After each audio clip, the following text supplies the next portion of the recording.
Hello and welcome to the first episode of Paranormal People, a podcast where we interview everyday people who have had paranormal experiences. And today I've got a really good one for you.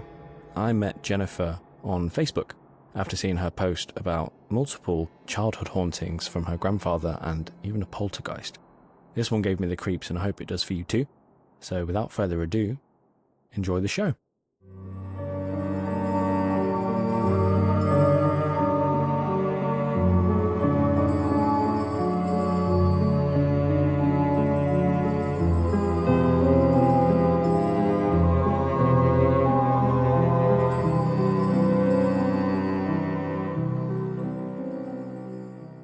Hello and welcome to Paranormal People. This is our first episode. I'm delighted to be joined by Jennifer all the way from Darwin, Australia. Jennifer, it's so good to speak to you. Thank you for joining us. I know there's quite a big time difference between us. The other side of the planet. It is. Down under. What's the weather like in Australia at the moment? I am looking at a wonderful sunny afternoon. Oh, wow. Because it's winter there, isn't it? Well, it's what's called dry season. So it's either raining or not raining. So we're not raining. Sounds very similar to England at the moment. Lots of rain. Good bit of sun today, actually. Probably the worst day to do a podcast. And Jennifer, I know you've had a lot of different paranormal experiences growing up, and I'm really excited to hear about your experiences. But first, can we just ask you to introduce yourself, please? Well, my name's Jennifer Mills Young. I'm originally from Sydney in Australia, and I grew up in a suburb called Liverpool, which is in the western suburbs. And my father died when I was 3.5. He died on New Year's Day, 1967. We moved our grandfather in, and then unfortunately he died 2 years later. And I hadn't started school yet. And once my grandfather died, sort of paranormal activity really started in my mother's house. Okay, and sorry to hear about your father first off. And in terms of the area that you grew up in, what was it like, the area that you lived in as a child? It was working class. In fact, we were poor, but I didn't know we were poor because everybody around us was also struggling. So my dad made it a priority when he was ill and in his last days. He said, look, my daughter will get an education. They need, and we did. We got university degrees. My sister became the mayor of Liverpool, for crying out loud. So, wow. we moved on to bigger and better things because my father had to leave school in year 6 to go to work. Wow, that's quite the upbringing. And did you have any experience as a child while you were growing up? Yes. The first hint that something was amiss. And you've got to remember there's a huge age gap. My sisters are 13 years my senior. So I'm this baby that's come along when they're teenagers. So when my father died, I was 3.5. My sisters were teenagers. And then 2 years later, when my pop passed away, my older sister Wendy, was actually engaged. And she had a huge row. I mean, I can actually remember this. Even though I was a kid, I didn't actually get it. But there was a huge argument. She ran up the hallway crying and being very dramatic, and my mother sort of rolled her eyes. But eventually Wendy came back out and she was screaming, there's someone in the bedroom. Now, this bedroom was our spare room. It had been our grandfather, or Pop, we used to call him Pop. It had been Pop's bedroom when he was alive. And she said she'd fallen down on the bed, she'd been sobbing, and then she got the feeling the room was getting colder. She thought someone was in the room, and she ran out to my mother. Now, they were all laughing at Wendy because clearly no one had gone in there because they had to walk past us, and we were all sitting in the lounge room and no one had walked past us, and we were all pretty much having a laugh at her expense. So to calm her down, Mum said, look, come, I'll show you there's no one in the room. And we all walked up the hallway into this room, which was a westerly facing room in summer in Australia with the full brunt of the sun. So it was usually the hottest room in the house at this time of day. And we opened the door and we all walked into a freezer and we could see our breath. Wow. And I can remember putting my hand into the sunlight coming through the window panes and there was no heat. And I'm thinking, even as a kid, I'm like, this is weird. Normally this room's hot. Normally sunlight's hot. This isn't right. And Mum kind of ushered us all out and shut the door. She said to me later when we discussed this incident as an adult, she said she was aware very quickly something had been in that room, but she didn't understand at the stage what it was. And were there any descriptions of what she saw in the room? No, because she was laying face down on the bed crying, but she was just convinced there was someone in the room. And it wasn't long after that was when I and my mother and I had the experience and I brought my mother into it. Mum had brought a really plush corner chair. I remember it was all embroidered with beautiful pink roses from my pop's room into our bedroom because Mum was a widow. So I was still like a young child. So I shared a bed with my mum. And I remember waking up and looking over at the chair and my pop was sitting in the chair. And I knew this wasn't right. I'd already experienced death. People don't come back. So why is my pop sitting in the chair? I concluded I was dreaming. So I reached under the covers and I pinched myself and it hurt. And then I realised, oh, I'm awake. So I'm thinking, better wake my mother. And can you explain what you saw? So you see your pop on the chair. Was it like a silhouette or could you see him like a full-bodied apparition? What did it look like? Yeah, it was three-dimensional. He had on his suit with his cross-breast suit. He had a chain of his fob in a watch in his pocket. He had his hat on. You could see the buttons. You could see all the detail. But it was in sepia tones. It wasn't colour. That's really interesting, isn't it? It was really weird. And I remember thinking to myself, if he moves, I'm out of here. But he was frozen. He just stared straight ahead like he was a photo. And I remember, because Mum was laying on her side or facing away from me, she was closest to the windows. And I remember sort of shaking her and going, Mum, Pop's sitting in the chair. And she's, you're having a dream, go back to sleep. I'm like, looking at him going, no, I'm awake. I've already worked that out, Mum. Mum, and I'm getting more insistent. Pop's sitting in the chair. Eventually, as any parent would, she'd had enough of this. So she rolled over and said, look, I've had just about it. And she just stopped and she's staring at the chair because she can clearly see him too. So it's a shared apparition. You can both see the same thing. And that's so rare. Yeah.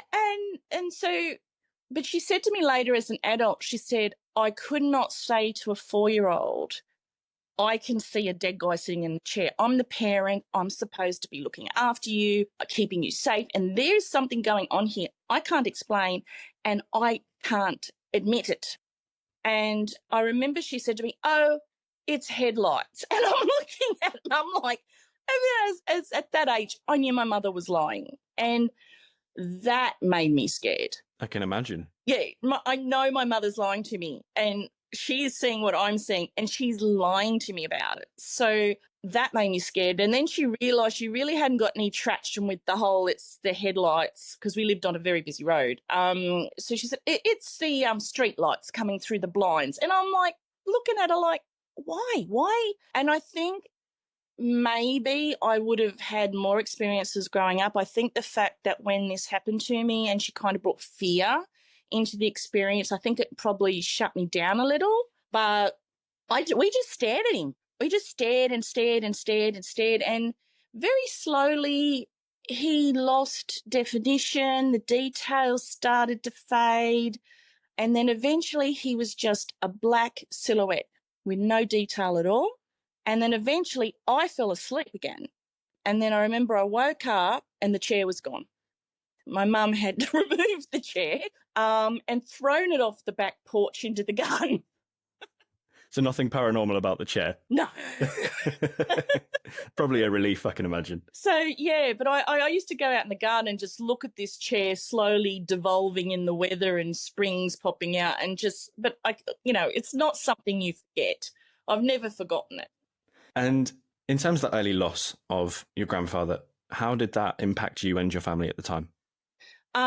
It probably economically, because not only had Mum lost my dad, who was bringing an income because my mum was a stay-at-home mum at the time. Well, and then she lost my grandfather, and my grandfather he was in his 80s, for crying out loud, and he got a job.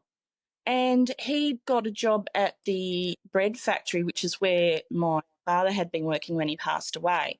And they'd very kindly allowed my grandfather to go and clean up in the factory. And he would get up at 3 a.m.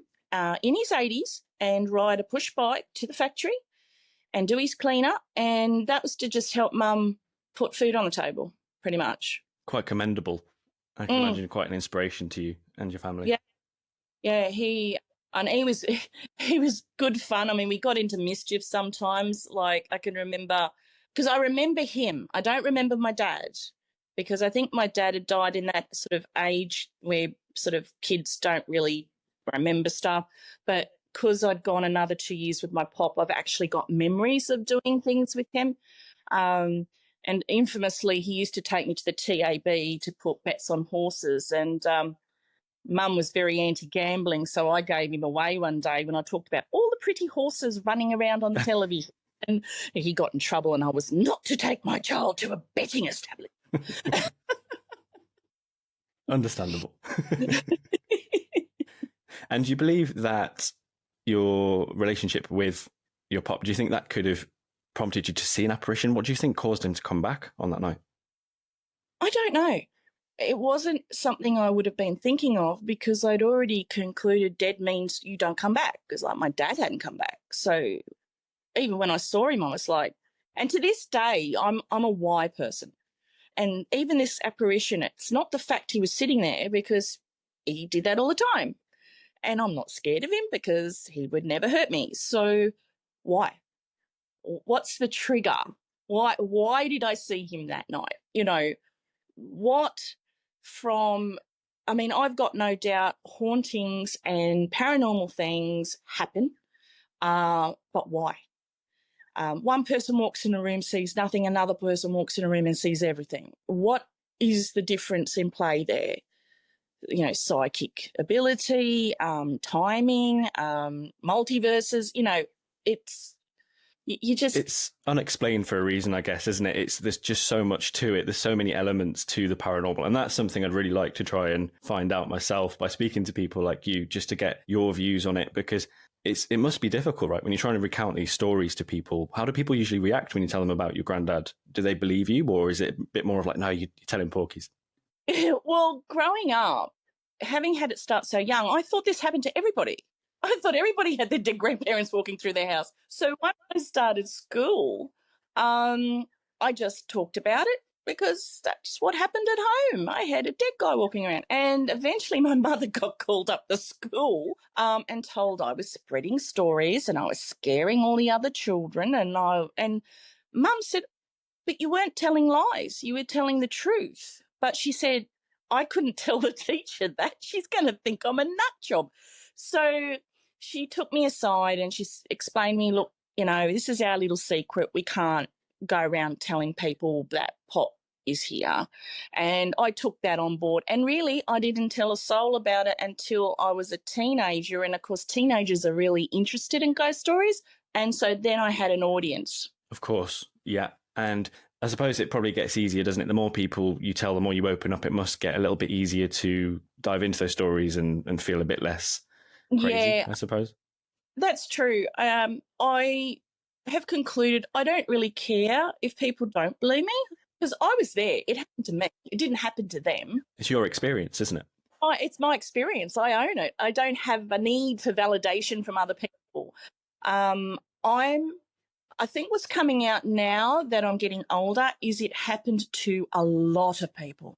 And I'm finding, like, even if I post things on, you know, a website, or if I post something on Facebook or anything like that, people start coming back and going, oh, me too. It's like the Me Too movement, but for a different sort of genre. A completely different cause. Yeah, a completely different cause, because all these people are like, oh, I grew up and we had this and we had that and we had this. And I'm like, we weren't alone. Because my mother was beside herself. She didn't know what to do. She went to the Catholic Church and said, help. and they basically said, go home and pray. And at what point did she go to the Catholic Church? By this stage, Mum and I had seen him. Wendy had sent something. We had also seen him walk along the back of the house. I'd come home from school because I'd started kindergarten, and my sister was sitting by. We had these very tall French windows at the end of the dining room, which overlooked the backyard. And I was bringing her an apple, and I gave it to her, and she says, go back to Mum in the kitchen. And I went back, and she said, come back again. And I'm like, what? And so she's got me parading backwards and forwards in front of these windows. And then she just said, Mum, I've just seen Pot walk along the back of the house every time Jenny's shadow cut the glare on the glass. And I remember looking at them like, okay, so now she's seen him too. Wow. So slowly introducing himself to everybody. Yeah, so we'd seen him, we'd heard him. My sisters were hearing him walking down the hallway. He was still, going up and setting up his breakfast at 3 a.m. to get on his bike and ride to his job at the bakery. I didn't hear that until I was 17, and I will never forget it. This haunting just stayed. And again, why that night? Why that morning? Why not any other morning? I don't know. But I remember I woke up wide awake, and it was exactly the same way I woke up when I had seen him the first time. There's a certain amount of alertness I feel, and I thought, oh no, something's going to happen. And sure enough, I hear the spare room door open and close, and then I hear his slippers scuffing down the hallway. But the problem was I was listening to him scuffing on lino. We hadn't had lino for years. We'd replaced it with carpet. So this recording was dated. So do you think this could be like, and I know people talk a little bit about sort of time loops and things. Do you think it could have been maybe like a time loop, or do you think he was actually there with you in the present at the time? I think given other things that happened in that house, particularly in relationship to his repeated getting up to go and make breakfast, which was experienced by a number of people. My sisters heard it, I heard it, visitors heard it. But in one of those, so because as you said, like some people think, well, residual haunting versus intelligent haunting. So you could say, well, yeah, it's just a residual. He's just repeating over and over what he did in life. But then we had the incident with a bikie, which is when the whole haunting changed from him just going through his daily routine to him actually interacting with someone in reality and showing intelligence and that he could see and react. And what it was my sister had started to date a gypsy joker bikie, and my mother was not impressed, but as any teenager, if you say no, the more they're going to do it. So Mum kept a very uneasy quiet on the relationship. And eventually one day my sister Kerry came to my mum and said, look, Peter's got nowhere to sleep. He's homeless. Can we help? And Mum very reluctantly gave him a camp stretcher in the dining room. And on this night, we'd all gone to bed, and then suddenly in the wee hours, this naked, shaking, trembling, stammering bikie stumbled into my mother's bedroom, and she sort of thought, oh, no. And she thought he was on drugs. It was her first. It'd be a natural first thought, wouldn't it? Yeah, and then she thought, oh, gosh, I hope he hasn't got ill intent here. And then she kind of took control and says, oh, Peter, do you want a cigarette? And then she realised he was shaking so badly he couldn't hold a cigarette to light it. So she lit it for him. She gave it to him. He smoked the first cigarette, and then he just said, there's a man out there. And she said, Peter, you're the only man in the house. And he just shut down and went to his second cigarette. He smoked another 2 cigarettes. And on the second cigarette, he finally told Mum what had happened. And he'd been asleep in the camp stretcher. He'd seen an old man come into the kitchen and start fussing about. And then at some point in this guy moving around the kitchen, he looked over and noticed the bikie in the bed. And he walked around the breakfast bar, which separated the kitchen from the dining room. And all this guy ever said to my mother was, it was at this point I realised he was not alive.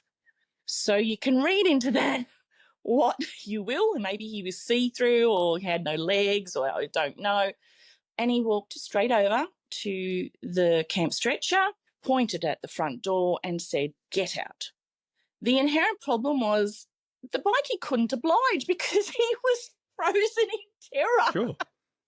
So my grandfather's ghost, sort of seeing the lack of compliance, just made that movement of he was going to reach over and grab at him. And the bikie was having none of that. He was into my mother, which is when he's basically stumbled into her. And I've just always got this mental picture because my mum was a very small woman, all 5'4" of her. And she's got this huge tattooed bikie cowering behind her as she leads him back out the hallway. And she turned around, he was getting dressed. And she said, "Well, I thought you didn't have anywhere to sleep." And he said, "I don't, but I won't be spending another minute here." And so he gets on his big, loud motorbike and drives off into the darkness. And my mum said she shut the door, the front door, locked it, and just turned to the room and went, "Thanks, Dad," and went straight back to bed. And so my sister went to bed with a boyfriend but woke up without one. Wow, that's quite the experience, isn't it? I mean, it's not every day you go to somebody's house and see a dead person, but I imagine everybody probably believed him about his experience right away due to all the past experiences that you'd had. And it'd be interesting to know, did he ever describe what he saw that night? Did he kind of say? Never saw him again. He would not come anywhere near us. Never saw him again. So Pop left quite the impression. So Pop left, and Mum was very pleased. "Oh, he's not your boyfriend anymore. What a shame." And was that the last experience, or were there more? Did this continue for even longer? It continued even longer. I mean, both my sisters, married and moved away. I was still at home, obviously. I was, going to school. And on this particular day, Mum was doing the ironing, and she went to the kitchen sink, and the kitchen overlooked the backyard, and the rear of this home was high. It looked down into the backyard, so you could see all of it. And she was just putting the water into the iron, and she looked up and she saw her father digging in the garden, and in his pants and his white singlet and his hat. And she thought, "Silly old bugger, he's never going to get anything to grow in that clay." Because she said it was the most natural thing to see him doing. It's what he did. And she just turned, and in that split second, she was, "Oh no, he's dead." And she flicked back, and nothing was there, and the yard was the same. And she just added it to our long growing list of ooky spooky sort of goings on. Didn't think anything more of it until that afternoon she went to bring the clothes in, and the neighbour pops her head over the fence and says, "Oh, hey, Jean, who was that old man digging in your garden this afternoon? Is he like a pensioner doing some cash jobs? Because can I get him to come and do some jobs in my yard?" And my mum's looking at her thinking, I cannot tell her the truth. This woman's going to think I'm a nutcase. So Mum's initial reaction was that there was no old man. There was no old man in the yard. And she said, "Yes, there was. I watched him for a good hour from my dining room. He had all the garden beds all set up. He'd done a lot of work." And Mum's realising she's not going to get out of this sort of cleanly. So she said, "Look, I'll do you a deal. You come over here and show me the garden beds and I'll tell you who he is." She said, "Sure." So she's come around into the street and down our side gate and walked out into our backyard and just stood and stared. And because by this stage, he's been dead for about 7 years, and you can see where garden beds were, but they're now all covered in lawn. They're all overgrown. And she said, "But I saw him. And there were garden beds, and he was digging, and he was doing all this work." And my mother said, "Look, I saw him too, and it was the ghost of my dead father." And anyway, they moved.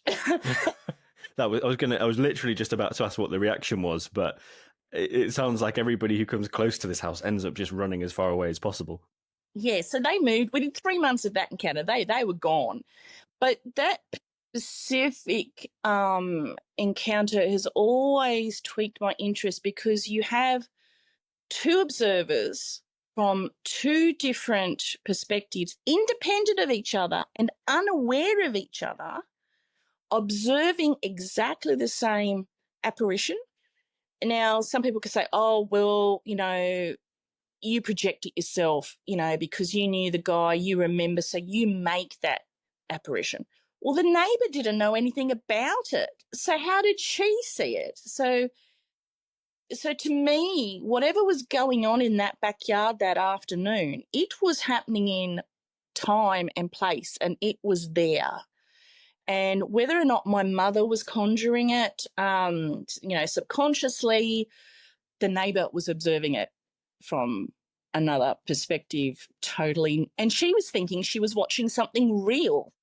And she watched it for an hour. It's not like a fleeting thing where you think, oh, I don't know what I saw. Or Yeah. Maybe it was the corner of my eye. This is an entire hour of seeing something. God started. Yeah, I mean, what an experience. So but that experience, to me, I start to get into the time slip theory. Yeah.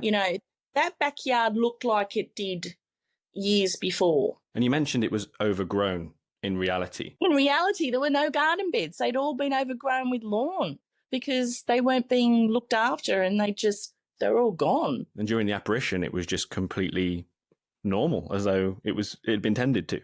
Yeah, and so that's why she knew, the neighbour knew she had seen something really weird, because she knew what she'd been watching for an hour, and now she was seeing the state of the yard and the juxtaposition of those two realities. She was like, yeah, nah, we're not living here. And as you say as well, there's always going to be a lot more credibility to a sighting when you've had multiple people witness the same thing, and especially if they've seen the exact same thing. And I guess you'll always get naysayers saying, well, it could be shared psychosis, or it could be mass hysteria. Mass hysteria. Yeah. And what would you say to those people? I've seen mass hysteria, particularly when I was in high school, and, you have bands and then the girls go crazy and someone's fainting, and then someone else is fainting and you're like, oh, really? Please stop together, girls. So I've seen it, and we weren't excited about this. We were at first not really happy because we didn't understand. This is before the paranormal became trendy. There was no information available. We taped an EVP eventually. We didn't even know what an EVP was, There was no name for it. Yeah, we like, what's this on this tape, But all the things we take for granted now, the knowledge, ghost hunters and things, there was none of that. So, and that's what sparked my interest, because I thought, I'm going to research, I'm going to read. I have an interest in other people's stories, because it didn't just happen to us. It happened to a lot of people, because I remember over there you had the Enfield poltergeist, and there was, I think, another guy called Michael, who lived in a house. He was a psychic, and that was an interesting interaction, because the ghost thought the modern guy was the ghost, and the modern guy's trying to explain to him, no, you're dead. So, yeah, I've immersed myself in it and read everything I could. My mother ended up getting a degree in psychology. Wow, okay. And was that because of the paranormal elements? Yeah. You wanted to try and explain what happened. And was that to try to explain something more logical, as though, was it a mental experience, something mental health related, or was it potentially to try and prove the parapsychological? Yes, well, at that stage, there wasn't like parapsychology yet. It was just normal psychology. And she had a nursing background, and she'd been a matron. So, and of course, in those days, once you got married, you didn't work. So she was now coming back into the workforce. And when all this started, she thought, no, I'm going to get a degree in psychology, because this is just crazy, what's going on in our house. And in a way, it was good, because when a lot of the things happened, she was very careful, like, when we had guests or things like that, and we'd want to say, they'd say, look, I saw something weird. We'd all want to jump in, and Mum would say, no, you've got to let them, because we were all younger, you've got to let them tell us. Don't fill in the blanks. So she was very careful about interacting with people who had experiences in our home. Because of that, you can imprint on someone, we're going to a house and it's got a ghost in it. Oh, I heard a ghost. It's like, no, you heard some pipes, but the person put that thought in your brain. So now every sound in the house is going to be a ghost. Sure. So, yeah, Mum was very conscious of that, but it didn't stop it from happening. No, and it's really interesting what you say there. I think it is really, it's going to be a lot more likely that people are going to experience things or hear things or think they've heard things when it has been imprinted beforehand. But I guess it's one thing to hear leaky pipes or maybe steps on the staircase that could be a neighbour or could be fairly easily explained. And then another thing, experiencing physical experiences and phenomena that are happening. Did they ever say what had happened to them? Well, we had another boyfriend. He stayed the night, and I remember he came out to breakfast. My pop had a thing for boyfriends, I think. He didn't get rid of mine, I noticed. The silly man. I ended up marrying them. But he came to breakfast, and we're just eating, and I remember he said, Mrs. Mills, I think I saw a ghost last night. We've all kind of just frozen mid-spoonful of our cereal, and Mum's gone, like, the finger to the mouth, shh. Like, don't. And she's gone, what happened? And this was before she'd moved the chair into the room. And so he said, well, I woke up and there was a man sitting in the chair in a suit looking at me. And I threw the covers over my head and then I fell asleep again. And, yeah, my sister, that was my older sister. So she lost a boyfriend, and my younger sister, the middle sister, lost a boyfriend as well. Another runaway. And was this the same apparition as well? Yeah.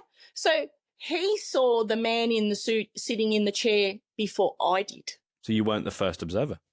Yeah. And the thing is, Mum didn't have photos. This is the other thing. There were no photos up in the house. Mum wasn't one that had, photos of my dad or photos of my grandfather up. There were absolutely no photos out. She wasn't a person that had photos out. So when they saw these apparitions, they had no context to describe, like, that they would know there was an old man who had lived in the house, because there was nothing to prompt that within them. Like, if they walked in and there was a photo of all this, my grandfather all lining, you could go, well, the photos put that idea in your head.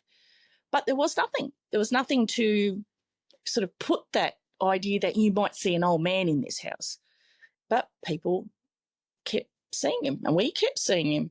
But we didn't have just full-bodied apparitions. In hindsight, not knowing the difference, we thought it was a ghost as well. We had poltergeist trouble as well.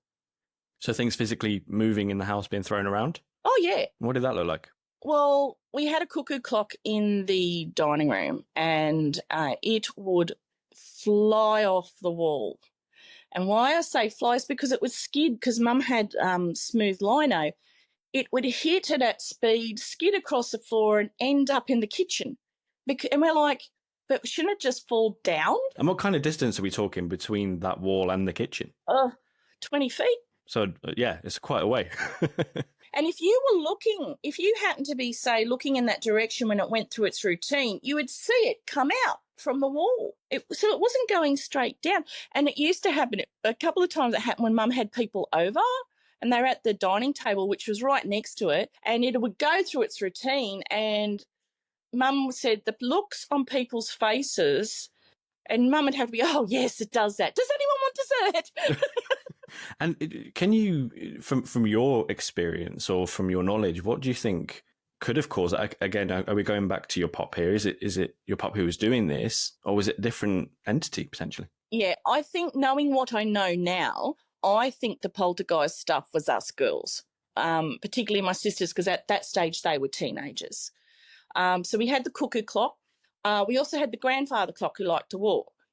So my mother had a grandfather clock that used to chime the hours, and you had to wind it up, and it had all chains in it. And it used to live in the hallway. And she came home from work one day and it was jammed up against the front door. She couldn't get in. So she actually had to come into the house via the back door. And she manhandled it back down sort of into the hallway. And this happened about 4 or 5 times. And in the end, she brought it out into the foyer and put it against the wall and said, look, if you're so intent on being out here, I'll put you out here. And it never walked again. How strange. But the thing was, it had to come up the hallway because Mum initially was, it's heavy traffic, trucks have gone by. You know, she's trying to rationalise. How a grandfather clock could move through an entire house. Yeah, how it had come up all the way, turned 45 degrees and then tried to get to the front door and then fallen over and hit. So, yeah, Mum, we always would try to rationalise things. We didn't just jump to, it's a ghost, but a lot of time you just couldn't. It's difficult to rationalise something like that, isn't it? And I suppose you can eliminate the obvious. There was nobody else home. You didn't have a cleaner. There was nobody who could have moved it. No, nothing like that. There was no one else home. The house was locked up. At that stage, Mum had the only house key and they were all going to high school and I was in school by now. And the next thing that happened that was sort of in that vein was I remember coming home to the aftermath of it, but they didn't want to tell me what had happened because they didn't want to scare me. Because this wasn't the ghost. This was sort of something different, but we didn't understand poltergeist was different to a haunting at this stage. So everything that happened it was the ghost. But I came home and Mum was sticking all these flower power stickers on the fridge. And I remember saying, why are there flower power stickers all over the fridge? And Mum said, I just wanted to make it look pretty, and kind of, but that wasn't what had happened. What had happened was Mum had got home and opened the house and walked in and there is a purple antiseptic called Jensen Violet, which you can put on wounds. And this was all over the fridge. It was just splashed. But it wasn't anywhere. It was only on the fridge. There was nothing on the floor. There was nothing either side. It was just on the fridge. And my sister had a dress because she was going to a dance. And, of course, not long after Mum got home, my sisters got home. They would all get home before I would. And my sister had shrieked because she got into the bathroom where she'd hung this dress for the dance. And all across the bathroom door where she'd hung this dress was the same purple antiseptic. And she thought, my dress is ruined. This is it, and she pulled the dress off and there wasn't a drop on it. And she just looked at the door, looked at the dress and went. And so now Mum went to the first aid kit, opened that up, got the bottle of Jensen Violet out. It's still not open. It's still got the same amount in it. And again, Mum had the only house keys. No one could get in the house, but there was Jensen Violet. And I can remember looking at the back of that door for years until my mother repainted it with this big splash of purple up the back door. And it was always, you just look at it and go, yeah, ghost did that. And it's interesting, isn't it? Because with these kinds of things, you think, why? Why is this paranormal entity messing about with something like that? Yeah, I mean, we didn't understand at the time poltergeist was different to traditional haunting. So we was just, ghost does that, ghost does this, ghost does that. But we, in hindsight, looking back, my teenage sisters were in the home. So now I've got this thing that poltergeists sort of operate off teenagers, particularly if they're, got typical teenage angst and all that, and they trigger poltergeist. So you've got that theory. Because when they moved out and they got married and moved out, everything went quiet. The energy in the house dropped, and so did the actual paranormal events. So things slowed down considerably, and until 1979, which was a very pivotal year, because both of my sisters got divorced within 8 months of each other and all came running home to Mum. So we had one sister bringing dogs and we had one sister bringing children, and it was a full house again. And the inevitable happened. We had poltergeist trouble. But this was a doozy. After it being quiet for so many years, this sort of came out of left field. When Wendy, my older sister, was talking to my mum in the dining room over a bottle of And I had a huge argument with my mum because I'm about 16 at this stage, and I had an absolutely huge argument. I couldn't tell you what it was about now, but I was livid. I remember I was so angry. I was absolutely livid. And I stormed down the backyard and I went to the furthest point I could, and I was throwing dirt at the fence and, I hate the world and everybody hates me and typical Usual teenage tropes, isn't it? tropes, yeah. And it was light when I first went out, and eventually it was dark, and the mosquitoes started to bite, so I thought it's time to come inside. And the house had two back doors. There was a big one in the glass French doors, which had stairs, and there was another one on the cement steps that led into the laundry. And I decided, well, I'm not going in where you can see me, and I just snuck in through the laundry very quietly, and I put myself to bed because I was just so angry and so beside myself. And then I remember the door opening and my sister Wendy saying, "Oh, she's in here. She's in bed asleep. I found her." And I thought, ha, ha, ha, ha, you didn't know where I was. I made you come and look for me. Ha, ha. Typical, teenager drama sort of stuff. And then I genuinely did fall asleep. And I find the timing of this is very pivotal with what was happening that evening, because I hadn't been in bed very long. I'd come in, literally got changed, climbed into bed, was laying there not very long. What kind of time were we talking when you went to bed? Between the time that I got in and my sister came in, it was maybe 10 minutes. Okay. Because I wasn't asleep. And I remember thinking, ha, ha, ha, you didn't know where I was, I'd had this little triumph. What had actually happened was they were sitting there and there was a bang on the glass. And my mother's, and they were scared and they jumped 10 feet. And then my mum said to my sister, "Look, it's just Jenny. She's being a bit of an ass, ignore her." And then there was another bang. And Mum opened the door and gave me, "You get up here this instant. I've had just about enough." And I didn't turn up. And Mum said, "Normally you would, you might come up with your tail between your legs, but you'd turn up." And she said, and that's when they went looking for me. And that was when Wendy found me in the bed. So I hadn't been inside very long. And then there were some more bangs on the glass. And Mum pulled the curtains and she said to my sister, "Oh, look, it's just kids, ignore it." And it got worse and worse and worse. And then suddenly it stopped.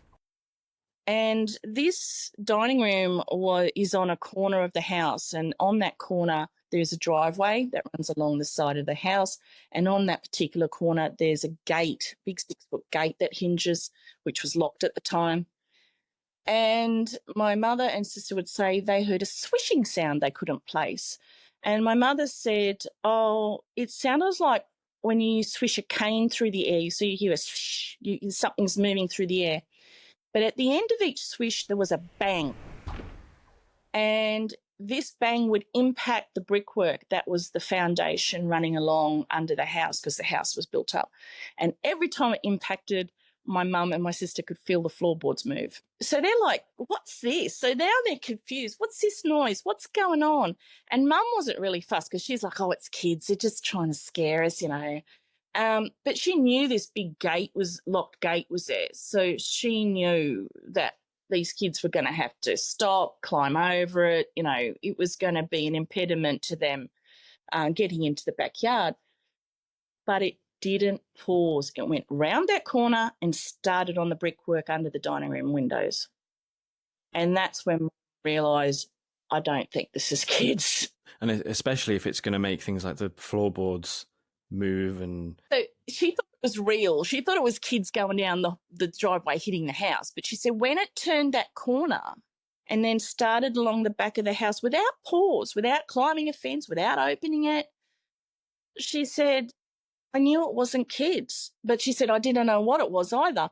So because we lived on a big 6-lane highway, which had the big highway lights, the highway lights meant our backyard was never really in darkness, but it caused the house to form a shadow very close to that rear wall.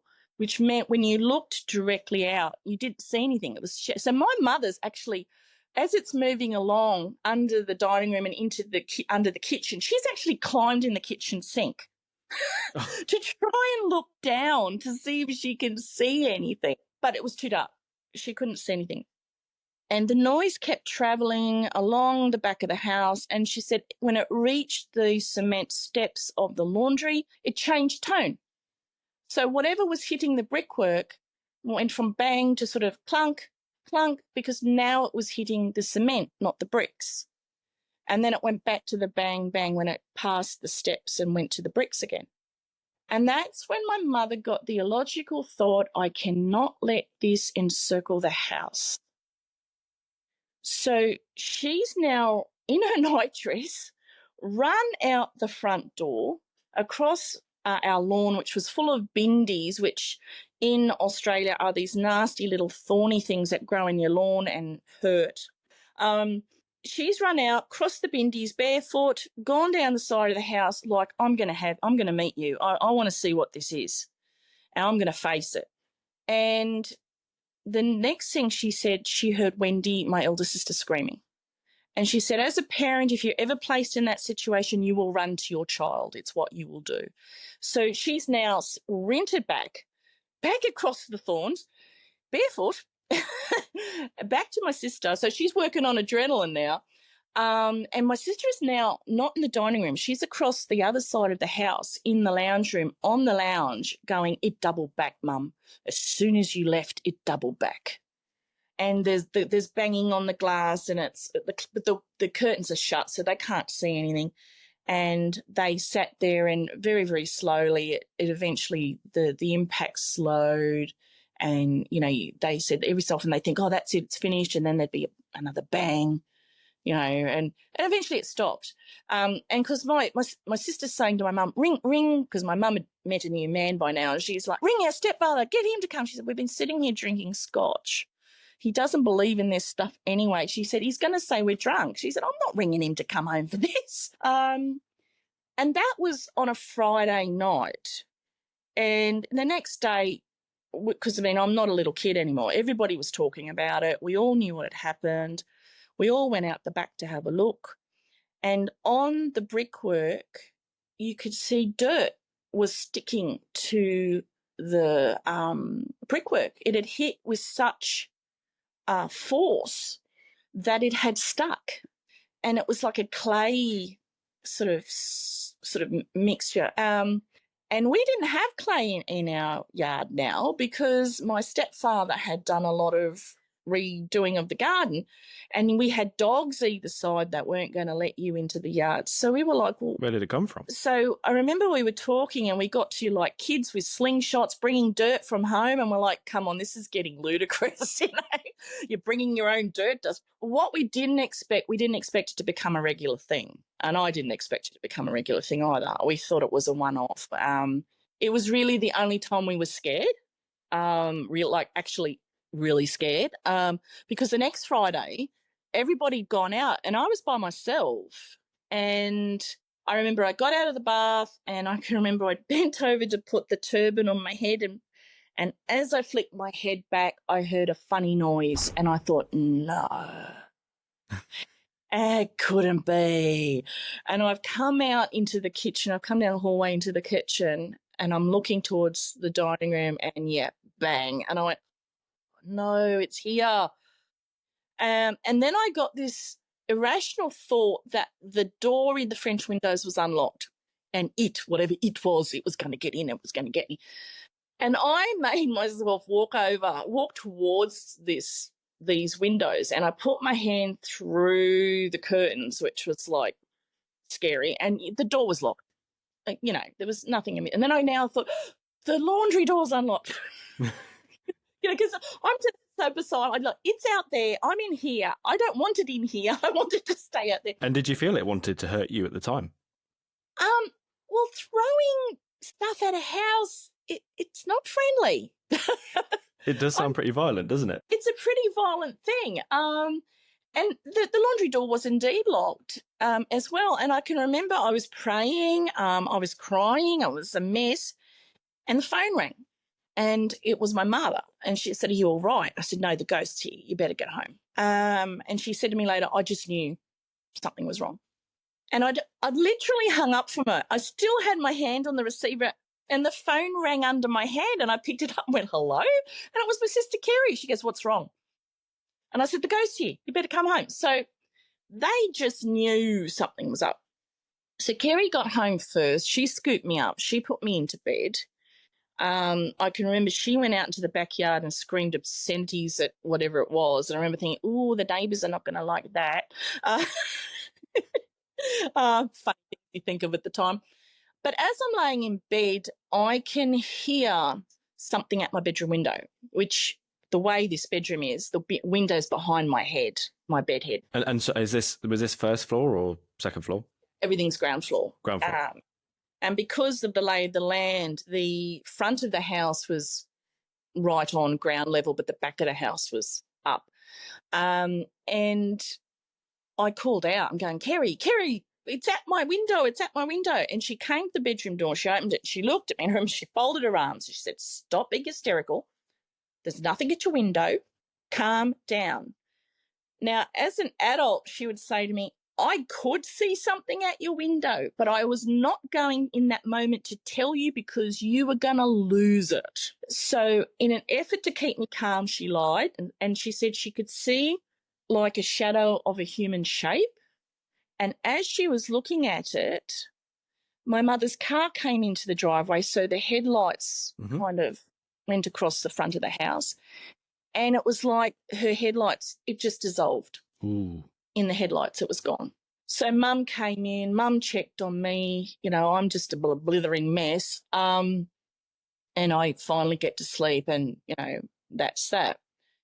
Now, if you work on the premise of, you know, bad sort of entities, good entities, you know, and that the bad ones work on divide and conquer, you know, we'll, you know, get people fighting, we'll, you know, scare them, because that's all energy. And it's like they all need energy somehow. Even poltergeists, like if they're feeding on teenage angst. The next Friday, we were all together. Everyone was there, even my stepfather. We'd put the children to bed. We were watching television, and suddenly there was a bang. And we all looked up. And again, because our stepfather didn't believe in any of this, we've all gone, Mum's gone, "Shush, wait for him to hear it." Because he was engrossed. He was something, and he was part deaf. So he's really engrossed in his TV shows. So, and then suddenly, because bang, bang, bang, and suddenly he goes, "What's that noise?" And Mum very triumphantly said, "That's the banging I've been telling you about." So we've now, as a family, we've all gone to this window, we've pulled open the curtains and we've looked out, and we're not scared in the slightest because we're all together. We're intrigued. We don't understand what's going on, but we're not scared of it because we're all there together. And that was like at the start, it had my mum and had my sister alone, then it had me alone. But now we're all there. It was a different ball game. There's more power, isn't there? And I guess you always hear about the living having a lot more power over the dead. And I suppose that's probably happens tenfold when there's multiple of you sort of standing up against it in a way. Yeah, well, we ended up opening the back doors. We all went down into the backyard. The two dogs that we had did not want a bar going into the backyard with us. They trotted back in the house and were happy to watch us. We went all through that yard. We did not find anything. We didn't find anybody. We came back in. I remember my dad was locking the door, and as he's locking the glass door and the French windows, bang. And we've gone, oh. So I remember my sister Kerry and I, everyone else sort of was like, yeah, well, this is boring, and went back to television. My sister Kerry and I, we watched this, and I was intrigued because the back of this house was built up. So and I was watching the dirt because it would travel in the light of the highway lights and then disappear into the shadow of the house before it hit the glass. Yeah. So you could actually see it coming, and it was coming directly from in front of the windows. It was coming in a straight line at about my eye level. So we're about 15 feet off the ground. So, and we can see the backyard because of these lights, and there's nothing there. There's just lawn. So we can see it's coming from nowhere. And I can remember this night it got heavier and heavier. It was like machine gun fire. Bang, bang, bang, bang, bang, bang, bang, bang, bang. When it peaked. And then it would sort of bang, bang, bang, bang, bang, and it'd start to get slower. Bang, bang, bang, bang, bang, and it'd slow down. Eventually you think, oh, it's finished. And then it'd be bang. Oh, no, still going. In another 10 minutes. Oh, it's So finished. Bang. intermittent. Yeah, it's sort of, so it would start slow, build up, be really intense, and then it would slow down and gradually stop. And as I said, it would be so long. You think, oh, it's finished, and then bang, no, it hasn't finished. There's one more.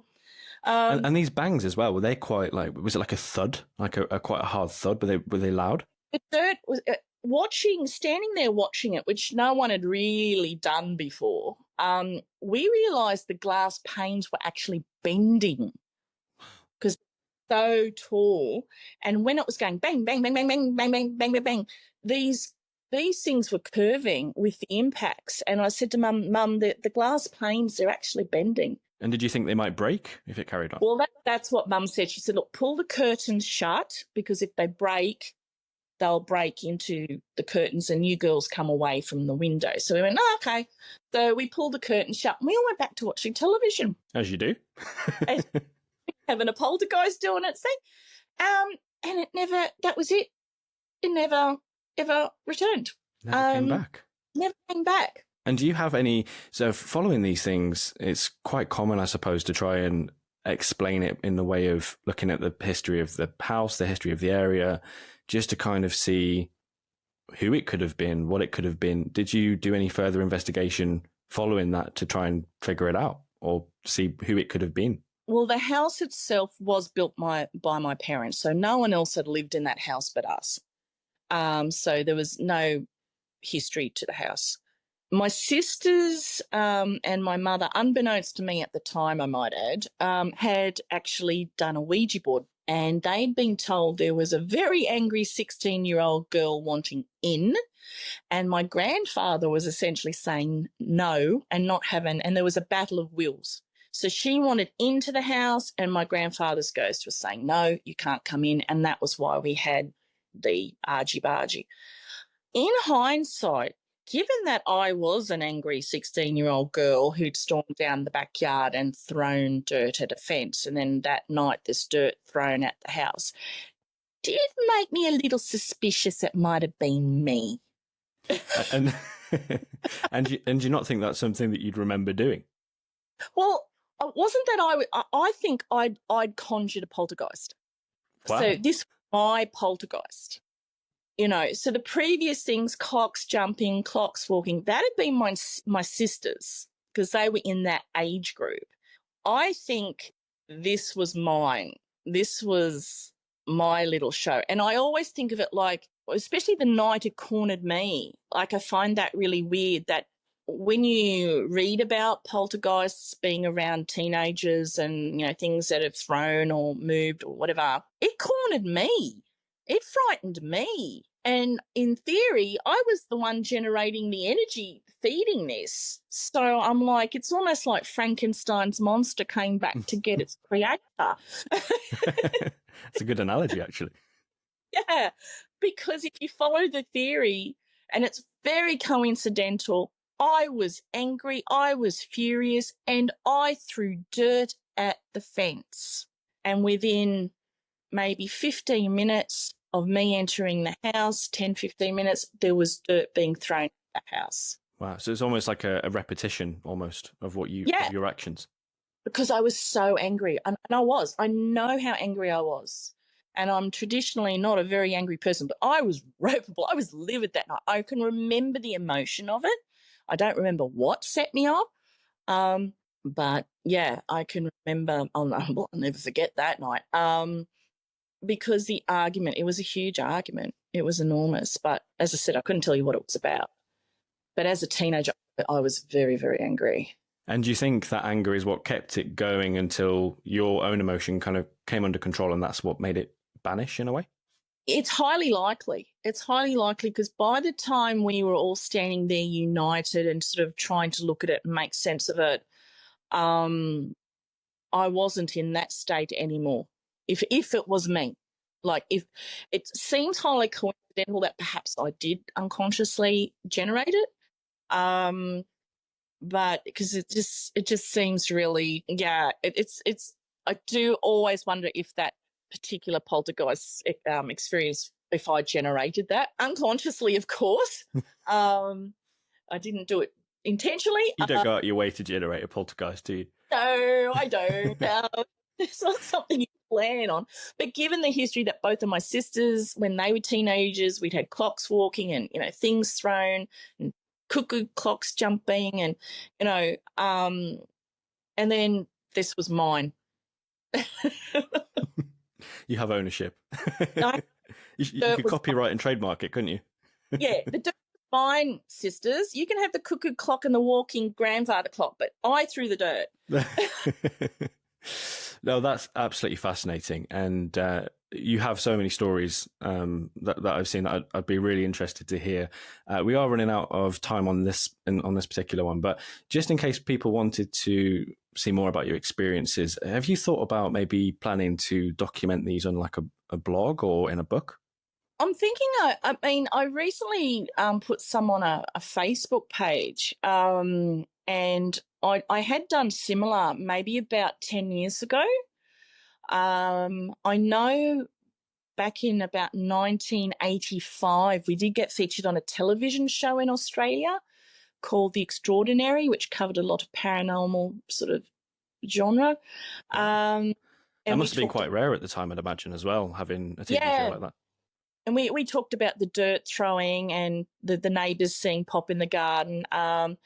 And because I rent, I will move into homes that are completely empty and nothing happens. And I will also move into homes that have someone in residence.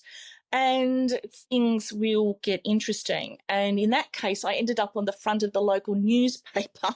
Okay. Which typical media, and you can Google this, Kevin the Horny Ghost. Typical media, because I'd had a paranormal event that happened in a bedroom, it was the horny ghost. I mean, if it had happened in a kitchen, maybe he would have been the hungry ghost. But yeah, they kind of sensationalized that he was not horny, I can assure you. And he was actually a good guy. He was actually a really nice, family-oriented. I talk about this so matter-of-factly, but he was actually a really nice entity and looked after our family, and he was really helpful. Wow. Okay. Well, do you know what? If we do another episode, it might be worth going into that on the next one, because that sounds really interesting. Kevin the Horny Ghost. He wasn't horny, I assure you. Kevin the not so horny ghost. Yeah. But no, that's really that is really fascinating. And just in terms of your experiences, you've grown up with these experiences from a really young age, from sort of the age 4, I think you said. Yeah. What would you give as advice to people who might be experiencing something paranormal that they can't explain? Firstly, stay calm and normalize it. People, for me, it's normal. I'm not known a life without it. So, and I've done that with my children as well. The minute you start to get scared, or you start to think that your house has got bad juju, your house will have bad juju. It's a belief thing. Faith, people can assign religious sort of things to faith, but it's a belief. And if you believe something, then you can make it manifest and make it real. So if you start thinking there's a demon behind the door, guess what? And it might be just old Uncle Bob just going to work, So are there bad things? Yes. Are there good things? Yes. It's like stranger danger. But the thing is, if you've got something going on, really look at what is it doing? If they're just walking down the hallway, so what? They're not hurting you. Like, they're just walking down the hallway. So they moved the cup. Big deal. Maybe he wanted a cup of tea.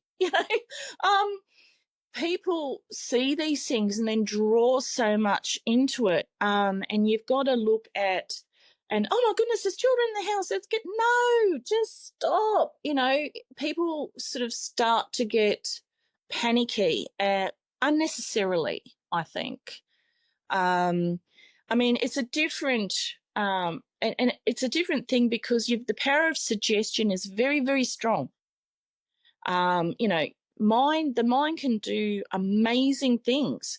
People can be riddled with cancer and then get into a positive mind thing, and woof, the cancer's gone. And religion will call that a miracle. And of course, it's happened to people who are not religious. So it's the mind can just do amazing things. And we can't explain that. We can't explain where the cancer went. We can't explain why dead Uncle Bob is still going to work. You know, we can't explain why old Auntie Mabel, who's been dead for 20 years, is still sitting in the rocking chair on the front veranda. These things happen, and they're benign. They're normally benign. It's the people sort of amplifying this, immediately going to the negative. And even if it is negative, don't give it any power. The minute you start going, oh no, you're feeding it. And the more you feed it, the more it's going to happen. You just ignore it. That's literally, you just ignore it. And that's what happened to us in the end. We just had this really, and in the homes I've rented even, I just ended up with really strange housemates. They just happened, yeah. You can't. They say you can't pick your housemates, and I guess it's the same with the paranormal realm as well, isn't it? So. It is. Well, that's some really sound advice, and I think from speaking to you, I fully believe everything you've said. I think you've got a lot of credibility. The way you're telling the stories to me, it just sounds legitimate, and I've got absolutely no reason to doubt. And of course, you're always going to have skeptics, you're going to have believers, people who can't make their mind up. But I think it's interesting the way that you describe your stories, because you're giving kind of rational explanations as you speak. It's not this, it's not that. We know it's not somebody in the house, that kind of thing, and that always gives it a little bit more backup. So it'll be really interesting to see the reaction to this. And so yeah, thank you very much for joining the show. It's been great to have you on, and hopefully we can hear more from you in the future. No worries, Alex. Thanks. What a great episode, and thank you for listening. If you would like to have a chance at appearing on a future episode, and you've got a scary story to tell, whether it's UFOs, ghosts, cryptids, or something else you can't explain, please get in touch at info@angryfoxmedia.com. Again, that's info@angryfoxmedia.com. I'd love to hear from you. Stay safe out there.